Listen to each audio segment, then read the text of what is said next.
जी वीर, अस्सलाम वालेकुम। Canadian road tracker, vlogger, realtor from Mississauga, Ontario, Canada. तो वीर, क्या आप यकीन करेंगे, कनाडा जैसे अमीर मुल्कों में आज लाखों लोग खाने के लिए लाइनों में खड़े हैं।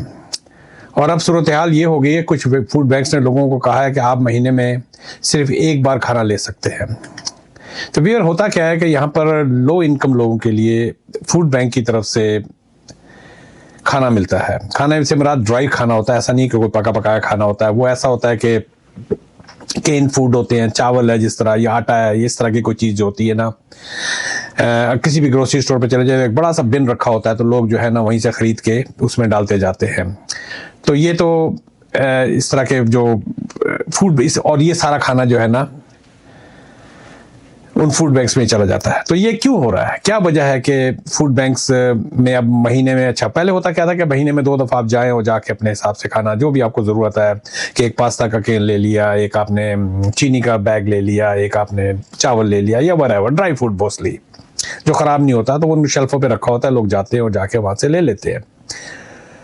तो देखना ये है कि कौन लोग ये फूड बैंक इस्तेमाल करते हैं। क्या वाकई कनाडा में सस्ता घर मिलना तकरीबन नामुमकिन हो गया? अच्छा, उसके बाद एक और होता है कि यहाँ पर चीप हाउसिंग होती है। लो इनकम लोगों को यहाँ पर चीप हाउसिंग होती है। मैंने शिकागो में भी देखा था, हुड वगैरह जो इनके होते हैं, जिस तरह के नेबरहुड्स वगैरह के अंदर सस्ते मकान जो है वो गवर्नमेंट की तरफ से मिलते हैं। तो वो भी जो है ना काफ़ी आजकल टाइट हो गया है। तो आज की वीडियो में मैं इसके ऊपर एक रियलिटी नंबर और सिस्टम समझाऊंगा बगैर किसी फिल्टर के। तो फूड बैंक सिस्टम क्या है, जिस तरह पहले बता रहा और मैं डिटेल से बताता हूँ। तो ये बेसिकली जो होता है, ये एक चैरिटी सिस्टम होता है। इसका मकसद ऐसे लोगों को खाना देना जो बेरोजगार हो, कम आमदनी वाले हों, या माली मुश्किल में हो। ये सिस्टम कैसे काम करता है? डोनेशन आती है, आम लोग देते हैं कम्युनिटी के अंदर जो होते हैं। जिस तरह अभी मैं जिक्र कर चुका हूँ कि एक बड़ा सा बैग जो है ना ग्रोसरी स्टोर में रखा हुआ होता है, बड़ी बड़ी कंपनियां होती हैं, और कुछ इसको हुकूमत की तरफ से भी सपोर्ट मिलती है। फूड जमा किया जाता है। इसमें होता क्या है, जैसा जिक्र कर चुका हूँ, दाल, dry food, pasta, canned items, कभी कभी फ्रेश सब्जियां वगैरह भी।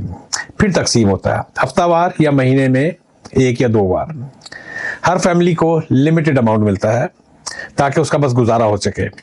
तो हो क्या रहा है मौजूदा सूरत हाल कनाडा और यूएसए के अंदर? कनाडा के अंदर जो है 2025 की रिपोर्ट के मुताबिक हर महीने 2 मिलियन से ज़्यादा लोग जो है ना इसको यूज़ करते हैं। पूरे कनाडा के अंदर तकरीबन 20 लाख लोग जो हैं इसको यूटिलाइज करते हैं, इस फैसिलिटी को। जगह जगह इसके फूड बैंक बने हुए होते हैं। हमारी मस्जिद में भी इधर पे वो उन्होंने बनाया, एक इस्लामिक सेंटर है, ये मेजर अब्बास का, उनका एक वेलफेयर, इस्लामिक वेलफेयर सेंटर करके उन्होंने बनाया हुआ है। पाकिस्तानी थे वो, मरूम को अल्लाह जन्नत नसीब करे। तो इस तरह के कई फूड बैंक्स हैं, हर कम्युनिटी करती है। तो अब हो क्या रहा है कि खाना वहां पर कम हो रहा है। उस आगे मैं बताऊंगा उसकी वजह क्या है कि खाना क्यों कम हो रहा है, और इसके विजिट्स को भी वो कट डाउन कर रहे हैं। तो this is a very serious things. इन लोगों की बेतहाशा फूड बैंक है। इसमें एक फूड बैंक का मैंने निकाला था, मूस जा करके फूड बैंक है। अब वहां पर सिर्फ महीने में 1 दफा जो है ना आपको फूड मिलेगा। अच्छा, सेम हाल अमेरिका में है। अमेरिका के अंदर तकरीबन 44 मिलियन लोग फूड इनसिक्योरिटी का शिकार है। बड़ी तंजीम फीडिंग अमेरिका, वहां भी डिमांड बढ़ रही है, मिडिल क्लास भी मुतासिर हो रहे हैं। ये बहरान क्यों आ रहा है? सबसे बढ़कर जो बहरान है उसकी वजह है इन्फ्लेशन। यहाँ ग्रोसरी के ऊपर प्राइसेस जो है, मेरे हिसाब से जो मैंने फिगर्स निकाली थी वो कह रही हैं 40 to 50%। मेरे हिसाब से 100% ग्रोसरी की प्राइसेस पिछले 10 साल से, कोविड से पहले से और अब में तकरीबन फ्रेश प्रोड्यूस के अंदर जो फ्रेश सब्जियां वगैरह होती है उसमें 40 to 50% बढ़ गई है। और इन जनरल जो ग्रोसरी है वो तकरीबन 100% बढ़ चुकी है। और at the same time rent जो है ना रिकॉर्ड लेवल पर है। तो उसकी वजह से टोरंटो में, जिस तरह मैंने बताया, अक्सर वीडियोस में जिक्र कर चुका हूं कि हाउसिंग क्राइसिस है। टोरंटो और वैंकूवर में अभी भी अब जो रेंट है वो 2500 से 3000 के दरमियान जो है, 2200-2300 अगर आपको कोई स्टूडियो वगैरह या 1 बेडरूम मिल जाए तो अच्छी बात है। अदरवाइज आपको 2500 से 3000 के दरमियान में 2+1, जिस तरह 2 कमरों का मकान है, फिर उसका डेन वगैरह होता है, या 3 कमरों का, तो फिर चली जाती है कहानी 3200-3500 में, और उसके ऊपर फिर 31-3200 में, और उसके बाद फिर यूटिलिटीज आ जाती हैं। तो इसकी वजह से हाउसिंग क्राइसिस आया हुआ है। और फिर सारा प्रेशर, जो मैं इसकी मिसाल इस तरह देता हूँ कि मेरी एक टेनेंट थी जमैकन करके बेचारी, और she was very deserving lady. लेकिन मैं एट द सेम लेवल में जानता हूँ कई लोगों को they do not deserve it, लेकिन वो उस तरह के अपार्टमेंट्स के अंदर वो छाप के बैठे हुए हैं। और वो जिस तरह इंग्लैंड के अंदर होता है, वो काउंसिल की तरफ से मकान वगैरह मिलते हैं। यूरोप में और भी कहीं का होगा, मुझे इंग्लैंड का ज़्यादा पता है। स्कॉटलैंड में मेरा जाना हुआ था एक दफ़ा, तो वहाँ काउंसिल के मकान मिलते हैं।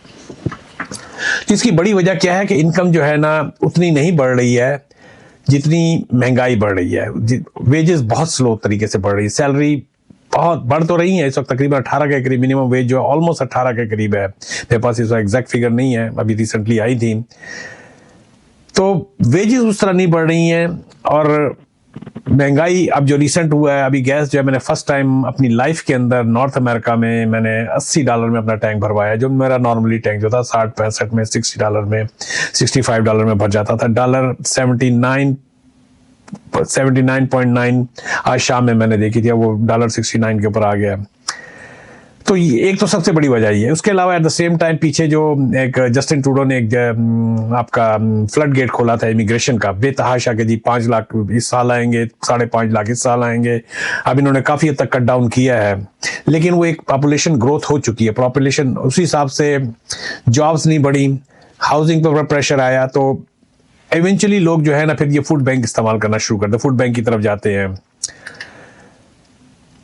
तो इसको जो है ना फूड बैंक को सिर्फ बेघर, बेसिकली जो ये फूड बैंक बनाए गए थे उन लोगों के लिए थे जो होमलेस लोग होते हैं या बहुत ही पुअर फैमिलीज होती हैं, उनके लिए है कि भाई वो उसका फायदा उठा सके। तो इसको अब सिर्फ पिछले 2 साल के अंदर सिर्फ बेघर लोग इस्तेमाल नहीं कर रहे थे, बल्कि वर्किंग पीपल, जॉब वाले, स्टूडेंट्स, आमतौर पर मैं किसी कम्युनिटी को पिन पॉइंट नहीं करूंगा यहाँ पर, आमतौर पर स्टूडेंट्स, सीनियर्स और ये न्यू कमर इमिग्रेंट्स वगैरह जिनको पता लग जाता है। तो इसमें शॉकिंग फैक्ट्स क्या है, बहुत से लोग फुल टाइम जॉब होने के बावजूद फूड बैंक जा रहे हैं, क्योंकि इस तरफ ग्रोसरी महंगी हो चुकी है, तो लोग उसका रुख कर रहे हैं। तो मेरी वीडियो बनाने का मकसद यही है कि अगर आप कनाडा की तरफ रुख करते हैं तो ये सोच के आए कि यहाँ पर महंगाई बेतहाशा है। पहले जो आम घर जो था $2,000-2,500 में चलता था, अब वो $4,000 से $5,000 में वो घर चलता है। और सैलरी उस हिसाब से आपकी नहीं बढ़ी। अगर दोनों मियाँ बीवी काम नहीं करेंगे तो आपके लिए सर्वाइव करना यहाँ पर बहुत मुश्किल है, अगर आप मिनिमम वेज के ऊपर है। अच्छा, अफोर्डेबल हाउसिंग के साथ क्या हुआ? ये जो गवर्नमेंट सपोर्टेड हाउसिंग होती है, और ये खुसूसी तौर पर लो इनकम लोगों के लिए होती है, लेकिन हकीकत क्या है, डिमांड बहुत ज्यादा है, सप्लाई बहुत कम है। तो हकीकत में वेटिंग टाइम अक्सर लोगों का, मैं उस औरत को अच्छी तरह जानता हूं, मैं नाम भी भूल गया उसको, कैथरीन की अम्मा कहा करते थे। तो वो बेचारी बड़ा तरस आता था। वो इवन मैंने उस जमाने में, बड़ी कोविड से पहले की बात है, मेरी बेसमेंट भी बहुत सस्ती थी, लेकिन वो अफोर्ड नहीं कर पा रही थी बेचारी। और इसमें 5 से 10 साल का वेटिंग टाइम होता है, क्योंकि इसको मिसयूज बहुत किया जाता है। और कई लोग लिस्ट में हैं मगर घर नहीं मिल रहा है, जो मैं जिक्र कर चुका हूं। कुछ लोग, और इट इज रियलिटी कि अपनी इनकम का 50% जो है ना, वो एक बंदे की सैलरी अगर मिनिमम वेज पे है तो वो रेंट पे चला जाता है। अच्छा, और बेसमेंट में कई लोग जो है अपनी जिंदगी यहाँ पर बेसमेंट में गुजार देते हैं, और बेसमेंटों के अंदर 5 से 6 लोग रह रहे हैं। 5 से 6 लोग जो है ना, अब बेसमेंट में अगर 1 बेडरूम के बेसमेंट है, अगर किसी तरीके से किसी लैंडलॉर्ड ने दे दिया तो 5-5, 6-6 लोग रह रहे हैं।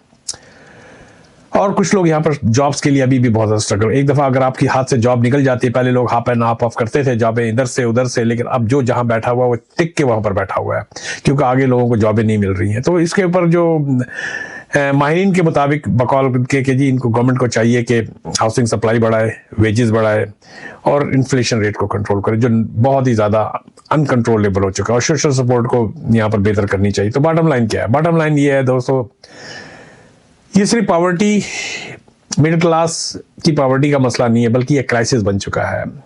अगर यही ट्रेंड जारी रहा तो फूड बैंक्स जो है ना, जो जरूरतमंद है उनके ऊपर भी रिस्ट्रिक्शंस आ जाएंगे, हाउसिंग मजीद महंगी हो जाएगी। तो वियर, अगर आप कनाडा में रहते हैं, आपने भी डेफिनेटली तब्दीली महसूस की होगी। अगर आपका कोई जानने वाला है और आप यहाँ ना आ रहे हैं तो आप उससे पूछ सकते हैं कि यहाँ पर इस वक्त क्या सिचुएशन है, ग्रोसरी की, हाउसिंग की, in general day to day expenses की क्या पोजीशन है। तो अगर आप कनाडा में रहते हैं तो क्या आप ये तब्दीली महसूस कर रहे हैं? कमेंट्स में मुझे ज़रूर बताइएगा प्लीज़, खसूसी तौर पे कनाडा में रहने वाले लोग जो हैं। तो वीर अगर आप कनाडा के बारे में और अभी मेरा नेक्स्ट मंथ नहीं बल्कि मई में मेरा एक ट्रिप हो रहा है, मैं लैटिन अमेरिका की तरफ जो कर रहा हूँ, मैं इस बात से बात निकलती है, लोग पाकिस्तान से निकलना चाहते हैं, इंडिया से निकलना चाहते हैं, इंडिया के लिए बहुत आसानी है साउथ अमेरिका की तरफ वीज़स की, तो चाहे जाए कि वो इसको टारगेट करें पुर्तगाल को या स्पेन की तरफ अपने आप को ज़ाया करें, तो ये साउथ अमेरिका की तरफ आए। तो आप अगर रियल फैक्ट्स आप जानना चाहते हैं कनाडा के बारे में, और जिस तरह मैंने अभी जिक्र कर चुका हूँ कि मेरे जो फ्यूचर ट्रिप्स होंगे इमिग्रेशन से रिलेटेड, तो ये सस्ते मुल्क है, जैसा ब्राज़ील है बहुत सस्ता मुल्क है, वहाँ पर क्या नाम है प्रीटी मच इंडिया पाकिस्तान वाले रेट में आपको ग्रोसरी मिल जाती है।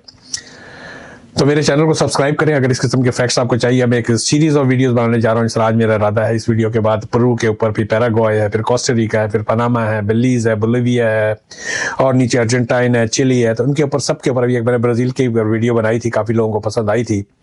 तो फैक्ट्स जानने के लिए मेरे चैनल को सब्सक्राइब करें, कमेंट्स करें और आगे शेयर करें जिसको आगे कोई ट्रैवल वगैरह करना है या आगे वो देखना चाहता है। चलें वियर, मैं यहाँ पर इस वीडियो को बंद करता हूँ, मिलते हैं एक ब्रेक के बाद। मेरा ये है, मैं इससे कंट्रोल करता हूँ, ये सोनी का मेरा कैमरा है, ये DSLR कैमरा नहीं है, इससे मैं वीडियो बनाता हूँ, ये देखें, और इसको यहीं से मैं इसको बंद कर दूंगा।